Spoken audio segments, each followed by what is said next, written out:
O ataque russo colocou toda a Ucrânia sob alerta e forçou a Polônia a enviar aeronaves para proteger o próprio espaço aéreo durante a madrugada deste domingo. Várias explosões e incêndios foram registrados em Kiev, capital ucraniana, onde foram atingidas áreas residenciais.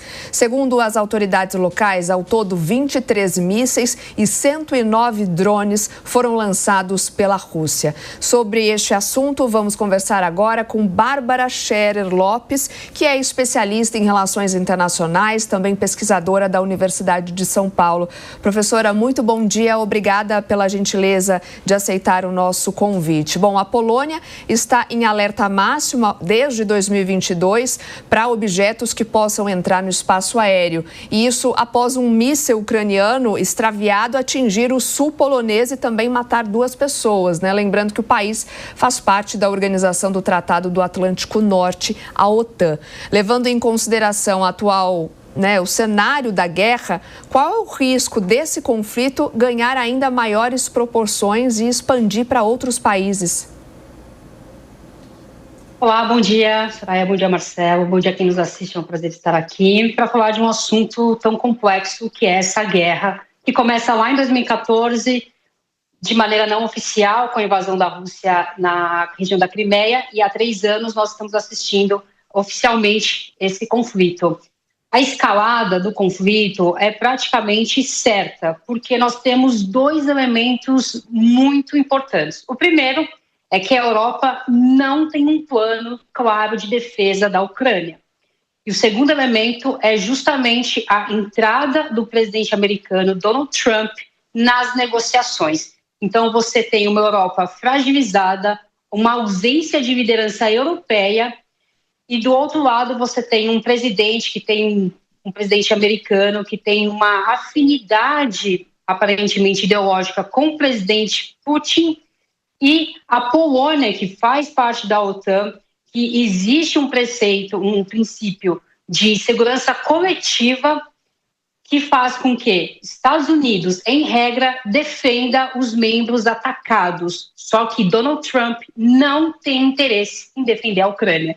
Então, essa bagunça que está acontecendo, ela vai se estender e vai gerar grandes problemas, especialmente aos inocentes, os civis.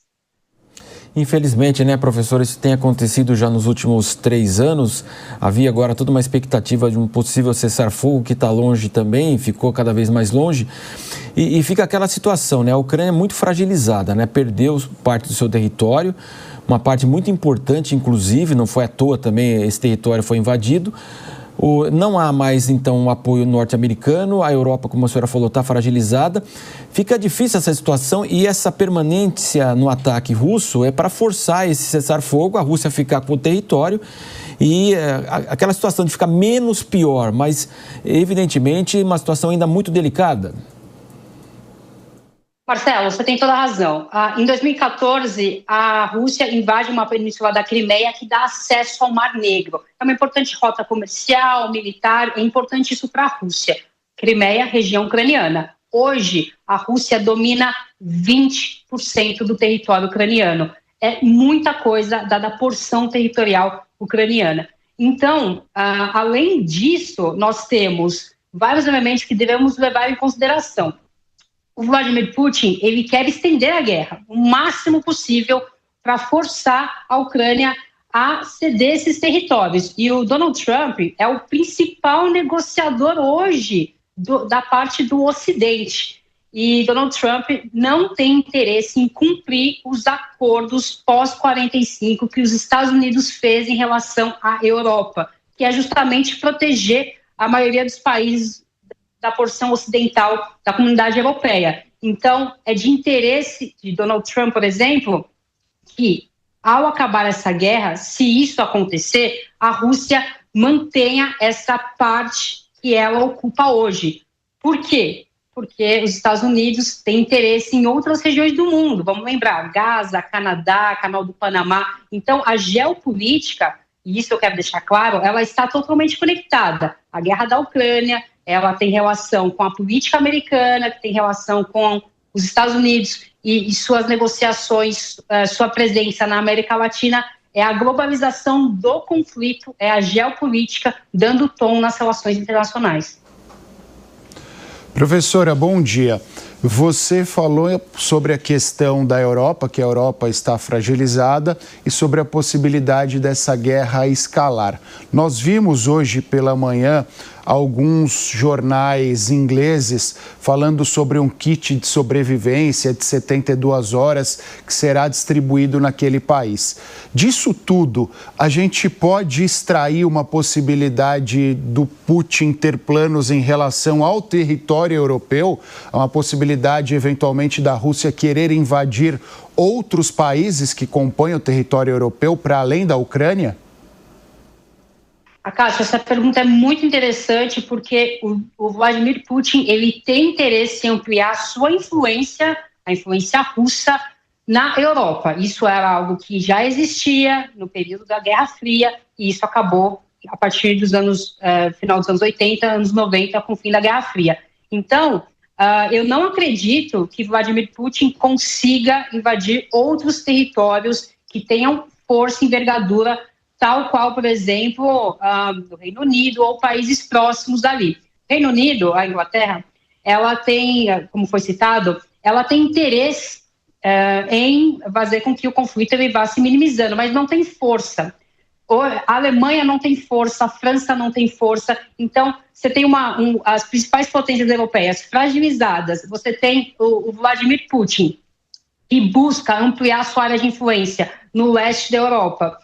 E ao mesmo tempo, oeste da Europa, perdão. E ao mesmo tempo, o Donald Trump, ele tem interesse em ajudar, veja bem a palavra que eu estou utilizando, ajudar Vladimir Putin a manter esses territórios que estão sob domínio russo, porque isso pode influenciar a política americana, pode influenciar a política doméstica americana. Então, é preciso muitos recursos militares, econômicos, e eu não vejo a possibilidade do Vladimir Putin invadir outros territórios. Talvez alguns países fragilizados próximos à Ucrânia, mas é muito difícil, a guerra está bem concentrada no território ucraniano. Bárbara, bom dia, obrigada por estar aqui conosco. Você acabou de falar que os países europeus não têm força suficiente para suportar e sustentar o apoio à Ucrânia nesse momento. A gente está vendo também que os Estados Unidos parecem não estar tão interessados nisso assim. Existe algum país capaz de interceder nessa guerra?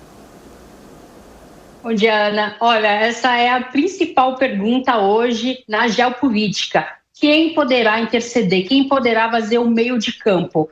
O Joe Biden, o presidente anterior ao Donald Trump, ele tentou pela via que nós conhecemos, organizações multilaterais, diálogo, negociação, porque faz parte da política doméstica liderada pelo Partido Democrata em negociar dessa forma. Quando Donald Trump assume, ele busca acordos bilaterais. Então, ele senta numa sala e conversa com Vladimir Putin.